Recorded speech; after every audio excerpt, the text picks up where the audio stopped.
Appel à la jeunesse comorienne pour un changement de mentalité.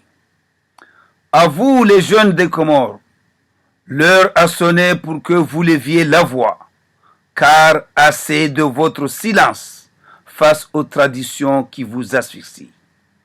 Assez des injonctions sociales qui vous ruinent, assez des normes qui récompensent l'apparence plutôt que le mérite.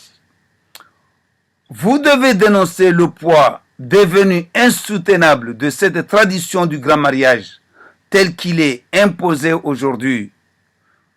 Ce qui fut autrefois un rituel noble est devenu un système d'oppression économique et sociale qui appauvrit des familles entières, exclut les plus modestes, freine l'accès à une meilleure santé, à une meilleure éducation, à l'entrepreneuriat et alimente l'injustice, la vanité et l'endettement.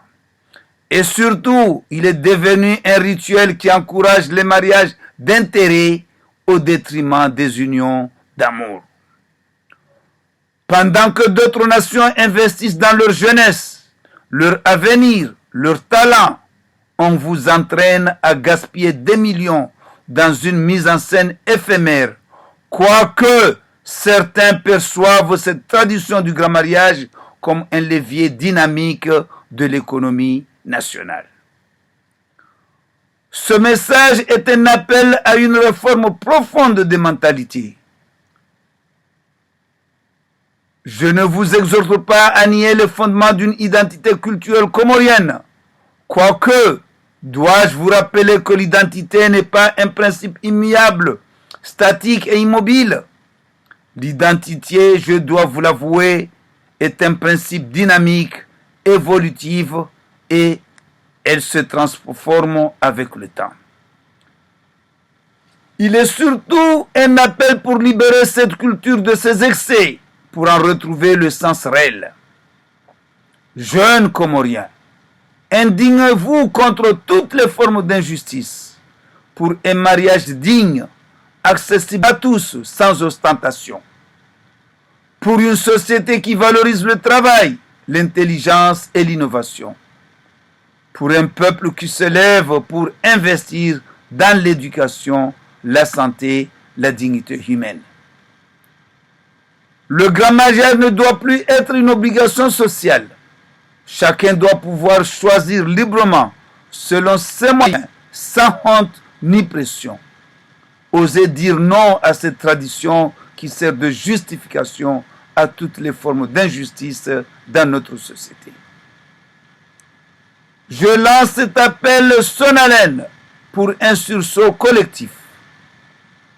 Aux jeunes surtout, à dire non à ce système oppressif, à refuser l'endettement inutile, à privilégier l'investissement dans l'essentiel.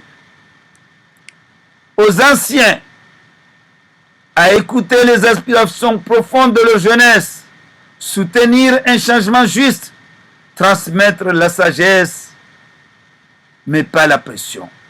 Accompagner surtout les jeunes à asseoir les bases d'un état de droit et de règles qui soient attractifs. Aux institutions étatiques, associations, oulémas et médias, à ouvrir le débat pour un nouveau modèle. Les générations futures ne doivent pas hériter des chaînes d'un passé révolu. Elles veulent construire un avenir libre, responsable, solidaire, et le changement, c'est maintenant. En vous parlant de changement, permettez-moi de vous citer un verset du Coran qui dit que Dieu ne change pas un peuple avant que celui-ci change ce qui est en lui-même. Mais changer un peuple, c'est changer l'homme. Et changer l'homme, c'est commencer par changer soi-même. Je vous remercie de votre bienveillante attention.